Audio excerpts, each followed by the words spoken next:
সম্রাট অশোক তার ৯৯ জন ভাইকে হত্যা করে সিংহাসনে বসেন।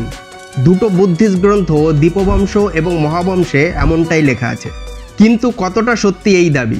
ঐতিহাসিকদের মতে এই দাবি ভ্রান্ত, কারণ এই গ্রন্থ দুটো অনেক পরে লেখা হয়েছে এবং অশোকের সমসাময়িক কোনো সোর্সে এরকম কোনো ঘটনার উল্লেখ নেই।